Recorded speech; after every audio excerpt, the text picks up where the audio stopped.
Hello students, good morning to all of you. Welcome back to all of you once again in your online class.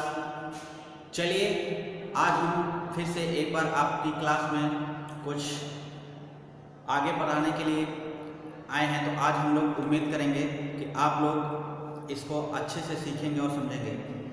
आज का जो हमारा topic है वो आपकी इंग्लिश ग्रामर की बुक से जो अगला टॉपिक है वो है पास्ट परफेक्ट कंटिन्यूअस टेंस। जैसा आपको पता है कि अपनी पिछली क्लास में हमने पास्ट परफेक्ट टेंस के बारे में अध्ययन किया था और उसी के क्रम में आज हम आगे पास्ट परफेक्ट कंटिन्यूअस टेंस के बारे में अध्ययन करेंगे। तो आइए देखते हैं कि पास्ट परफेक्ट कंटिन्यूअस टेंस क्या होता है। Past perfect continuous tense, past perfect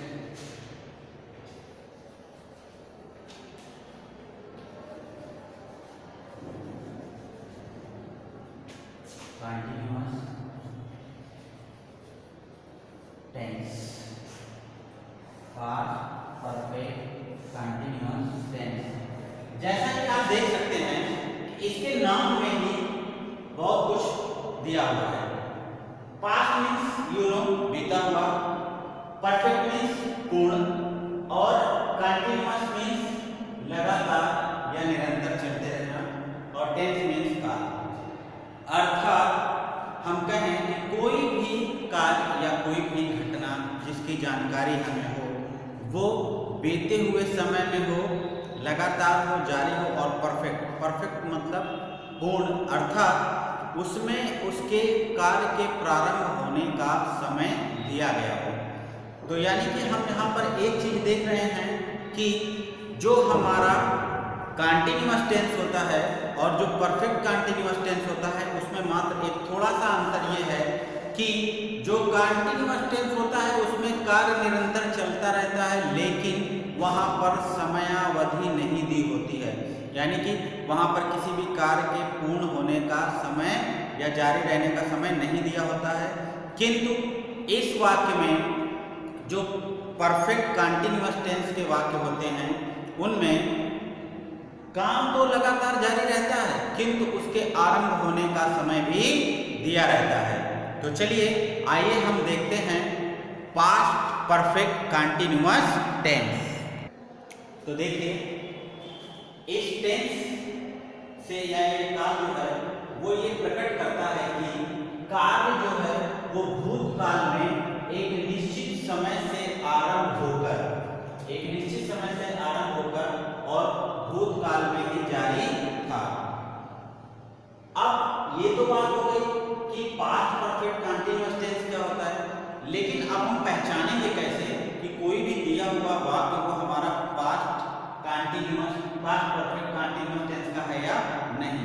तो देखिए पास्ट परफेक्ट कंटिन्यूअस टेंस का जो भी वाक्य हिंदी में आपको दिया होगा जिसे आपको अंग्रेजी में अनुवाद करना है, उन हिंदी वाक्यों में क्रियाओं के अंत में रहा था, रही थी, रहे थे आदि आते हैं।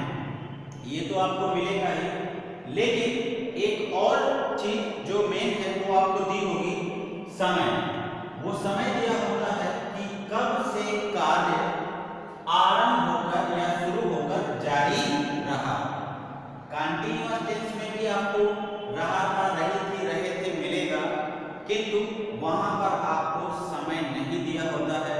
और इस टेंस में आपको जो कि परफेक्ट कंटिन्यूअस टेंस में आते हैं उनमें रहा था, रही थी, रहे थे दिया होगा, किंतु उसके साथ साथ आपको समय भी दिया होगा कि वो कार्य कब से प्रारंभ होकर जारी रहा। तो ये तो थी उसकी पहचान कि कैसे आप पहचानेंगे। अब आइए देखते हैं कि उन हिंदी वाक्यों को अंग्रेजी में हम कैसे अनुवाद करेंगे। तो आइए देखते हैं अंग्रेजी बनाने के नियम।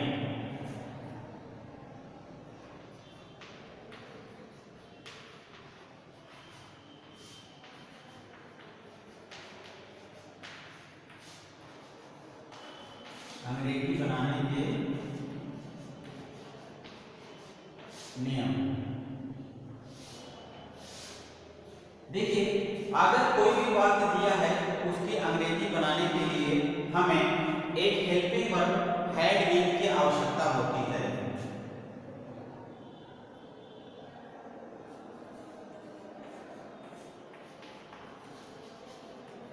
इस टेंस के वाक्यों की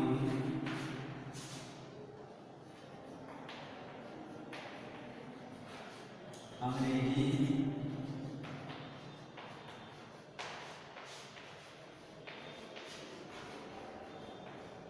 बनाने के लिए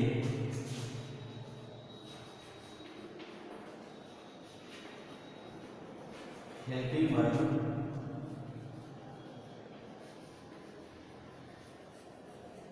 हैड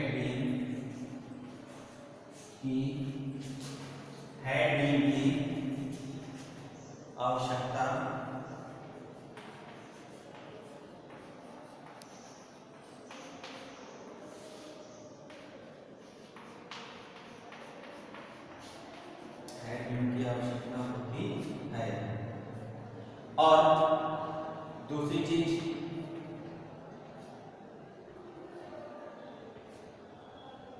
सभी कर्ताओं के साथ हम हैड बीन का प्रयोग करते हैं। सभी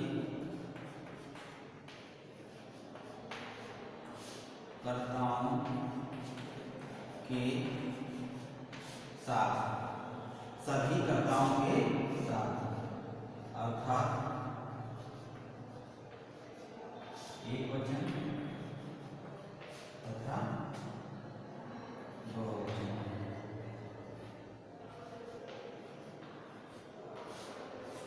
यानी कि सभी कर्ताओं के साथ, एक वचन में बहुवचन, सभी कर्ताओं के साथ हैड बीन का प्रयोग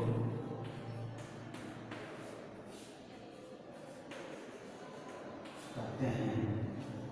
और क्रिया की फर्स्ट फॉर्म में आईएनजी जोड़कर लिखते हैं। क्रिया की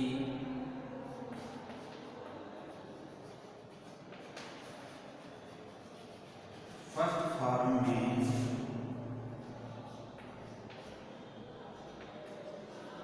आईएनजी जोड़कर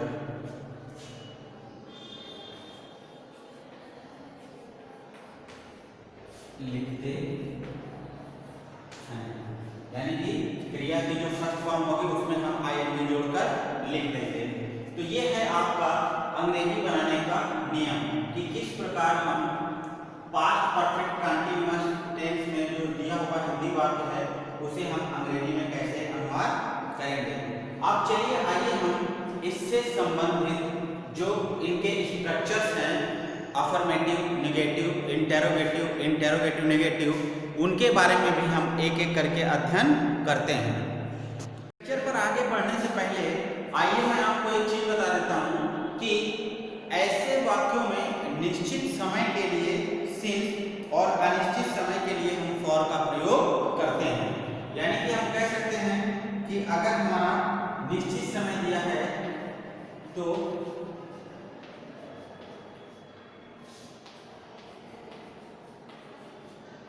निश्चित समय के लिए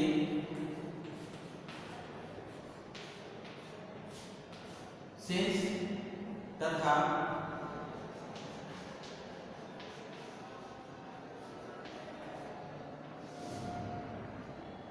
अनिश्चित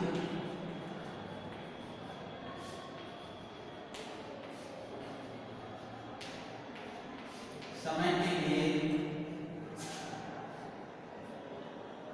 फॉर का प्रयोग करते हैं। सिंस और अनिश्चित समय के लिए फॉर, इनका प्रयोग करते हैं। अब आइए हम देखते हैं स्ट्रक्चर।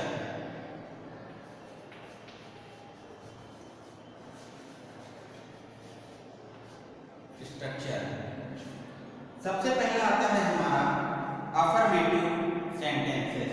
अगर हम बात करें सबसे पहले स्ट्रक्चर की, तो वो है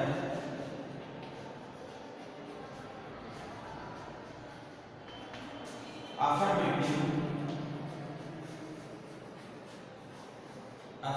सेंटेंसेस। अफर्मेटिव सेंटेंसेस हम स्ट्रक्चर कैसे लिखते हैं? सबसे पहले हम लिखते हैं सब्जेक्ट प्लस, उसके बाद हेल्पिंग वर्ब जो है हमारा हैड बीन, प्लस वर्ब की first form plus ING plus object plus since या फॉर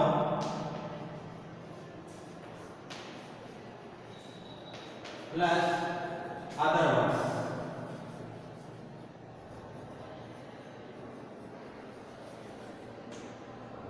ये स्ट्रक्चर है हमारा।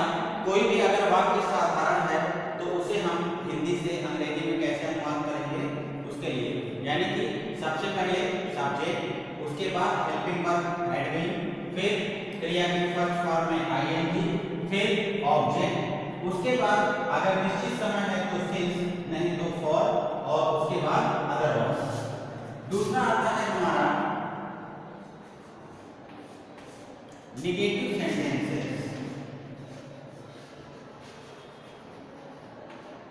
नेगेटिव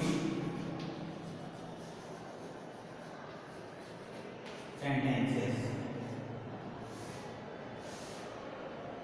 इसके लिए क्या करते हैं, जो हमारा हैड और बीन है उन दोनों के बीच में हम नॉट का प्रयोग कर देते हैं। बाकी स्ट्रक्चर वैसे ही लिखते हैं, अर्थात सबसे पहले subject plus had plus not plus been plus verb की first form plus ING plus object plus since या फॉर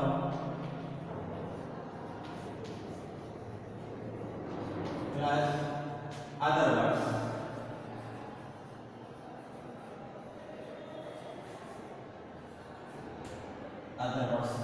तो ये है आपका नकारात्मक वाक्यों के लिए subject plus had plus not plus been plus verb की first form plus ING plus object plus since या फॉर और उसके बाद अदर वर्ड्स। तो आइए इसी प्रकार अब हम अपना जो अगला स्ट्रक्चर है इंटेरोगेटिव सेंटेंसेस से संबंधित उसके बारे में जानकारी लेते हैं। आइए इंटेरोगेटिव सेंटेंसेस के बारे में हम देखते हैं। सी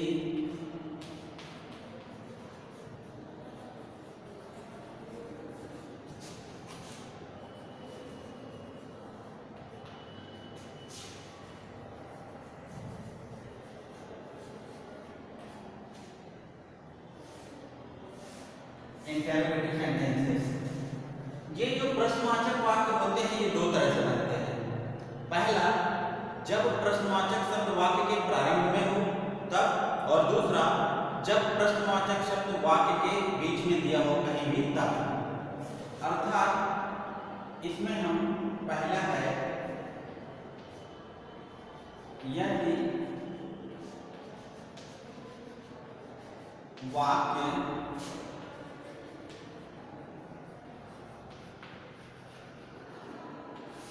प्रश्नवाचक शब्द से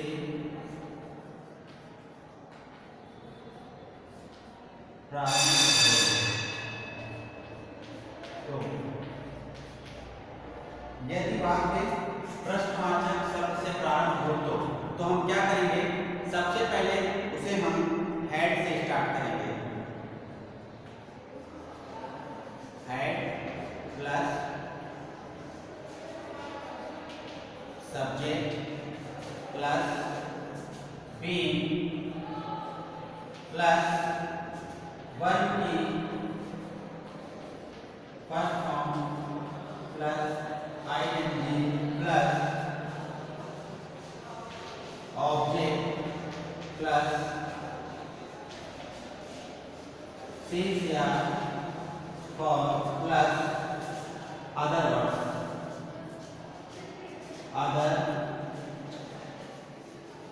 वर्ड्स और प्लस अंत में क्वेश्चन मार्क। इसी प्रकार जो बी है यानी कि दूसरा पॉइंट, यदि प्रश्नवाचक शब्द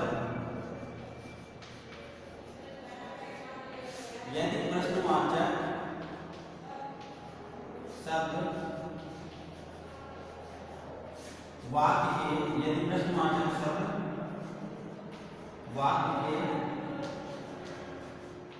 बीच में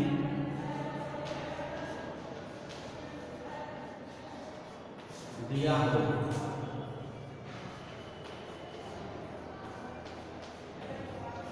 तो तब क्या करेंगे हम? उस केस में हम सबसे पहले उस दिए हुए प्रश्नवाचक शब्द की अंग्रेजी को लिखेंगे, यानी कि हम सबसे पहले लिखेंगे question word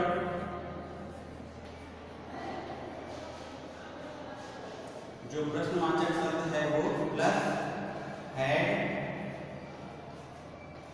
plus subject plus being plus verb plus ING plus object plus since या फॉर प्लस अदर वर्ड्स और प्लस इंटरवेटिव। यानी कि अगर आपका जो वाक्य प्रश्नवाचक शब्द वो बीच में कहीं दिया हो और अगर प्रश्न पूछने का काम हो रहा हो तो वो आपका प्रश्नवाचक वाक्य ही कहलाएगा। उस केस में हम जो प्रश्नवाचक शब्द है सबसे पहले उसकी अंग्रेजी लिखेंगे क्वेश्चन वर्ड, फिर उसके बाद हेड, फिर सब्जेक्ट, फिर बीइंग, फिर वर्ब की फर्स्ट फॉर्म में आईएनजी, फिर ऑब्जेक्ट, फिर समय के अनुसार सिंस या फॉर, उसके बाद हम अदर वर्ड्स का प्रयोग करते हैं।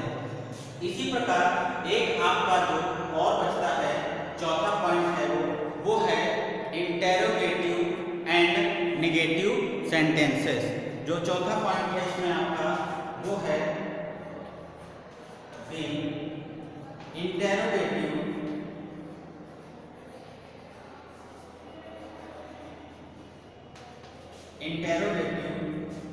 And negative sentences.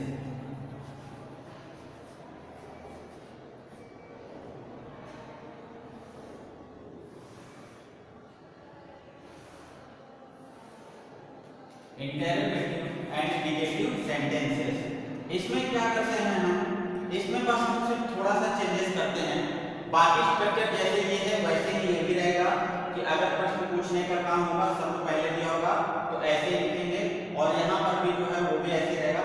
सिर्फ थोड़ा सा चेंजेस हम कर देंगे। इसमें चेंजेस ये होंगे कि जो हमारा नकारात्मक वाक्य होगा उसमें सब्जेक्ट के बाद नॉट लगा देंगे। जैसे हेड, सब्जेक्ट में मान लीजिए कुछ भी दिया हो, फिर सब्जेक्ट प्लस नॉट, हेड, फिर उसके बाद नॉट सब्जेक्ट, फिर नॉट, फिर बीइंग। तो यहाँ पर हम लिखेंगे स्ट्रक्चर इसका had plus subject plus not plus being plus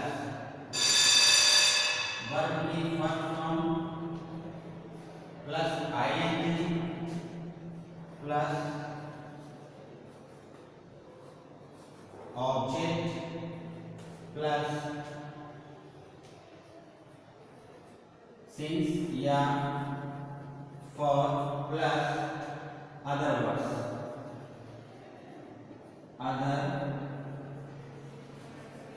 words और प्लस इंटररोगेशन मार्क। दूसरा है आपका, अगर इसी तरह से होगा तो सबसे पहले क्वेश्चन वर्ड आ जाएगा, यानी कि और उसके बाद बिल्कुल सेम एज हम लिख देंगे QW question word plus had plus subject plus non plus being plus verb first plus ING plus object plus since या for plus other words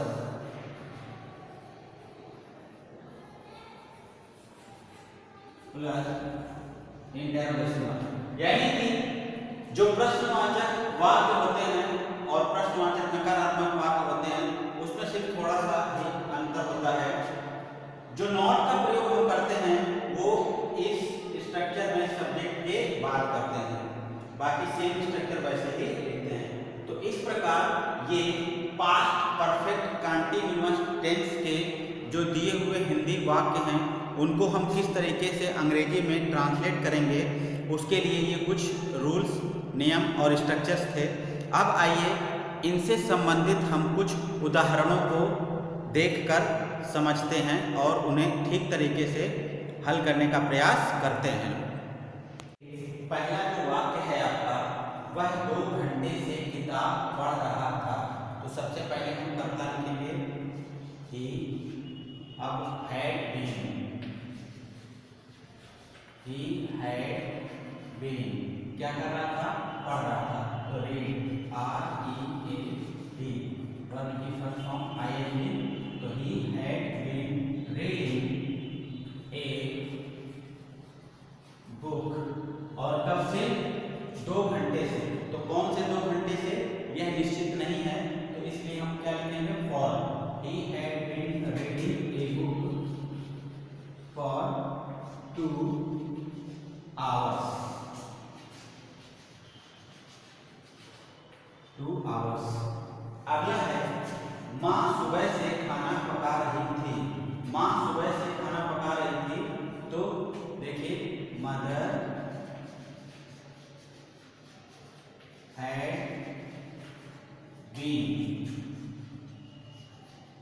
mother had been cooking, COOKING cooking food. Mother had been cooking food, और कब से, सुबह से। तो सुबह आपका निश्चित समय होता है, तो mother had been cooking food since morning, since morning. अगला है, तुम प्रातः काल से पुस्तक नहीं पढ़ रहे थे। तो देखिए इसमें प्रातः काल से यानी कि निश्चित समय दिया हुआ है, तो तुम पुस्तक नहीं पढ़ रहे थे, तो you had not been reading, you had not been reading A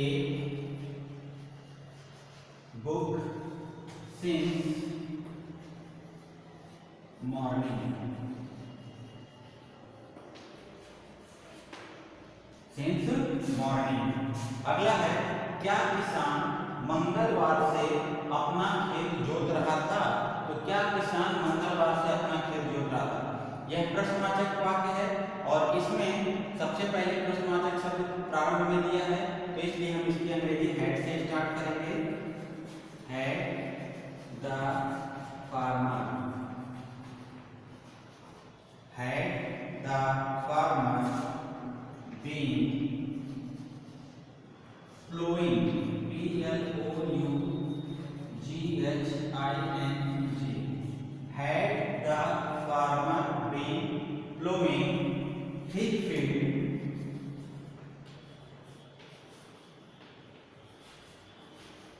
since, कब से? मंगलवार से, तो मंगलवार भी आपका निश्चित है। Its field since Tuesday.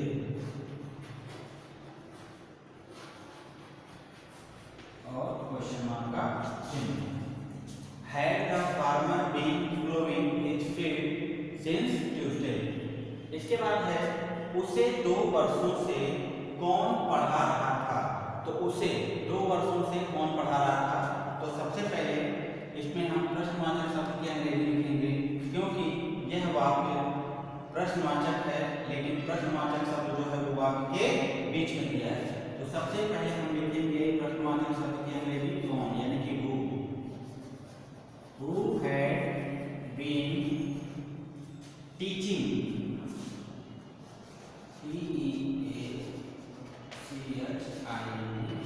who had been teaching him, और कब से? 2 वर्षों से, for 2 years, who had been teaching him for 2 years। उसे 2 वर्षों से कौन पढ़ा रहा था, यानी कि who had been teaching him for 2 years। देखिए जो अंतिम वाला आपका वाक्य है, क्या सुरेंद्र इस मकान में सन 2013 से नहीं रह रहा था। ये प्रश्नवाचक वाक्य है, किंतु प्रश्नवाचक वाक्य के साथ यह नकारात्मक भी है, नहीं रह रहा था, अर्थात यह वाक्य आपका इंटेरोगेटिव एंड नेगेटिव सेंटेंस का है। तो आइए देखते हैं इसकी अंग्रेजी हम कैसे बनाएंगे। तो प्रश्नवाचक शब्द पहले दिया, इसलिए हम लिखेंगे सबसे पहले हैड, फिर सुरेंद्र, हैड सुरेंद्र, आप नकारात्मक है तो not, had Surendra not been living, had Surendra not been living, किसमें? इस मकान में, in this house, had Surendra not been living in this house, कब से? सन 2013 से, तो सिंस 2013। ये हो गया आपका इसका ट्रांसलेशन, यानी कि हैड सबसे पहले, फिर सुरेंद्र करता, उसके बाद नॉट, फिर बीन, फिर living in this house since 2013, यानी कि क्या सुरेंद्र इस मकान में सन 2013 से नहीं रह रहा था। तो सबसे पहले हैड प्रश्नवाचक शब्द के लिए, had Surendra not been living in this house since 2013। प्यारे बच्चों, इस प्रकार से आपका ये जो टॉपिक है पास्ट परफेक्ट कंटीन्यूअस टेंस यहीं पर समाप्त होता है। और इसके बारे में अधिक जानकारी प्राप्त करने के लिए आप अपनी किताबों में दी गई जो एक्सरसाइजेस हैं उनको घर पर ही सॉल्व करें और अधिक से अधिक उन एक्सरसाइजेस को सॉल्व करके इनके बारे में अधिक जानकारी प्राप्त करने का प्रयास करें और इसे सीखते रहें।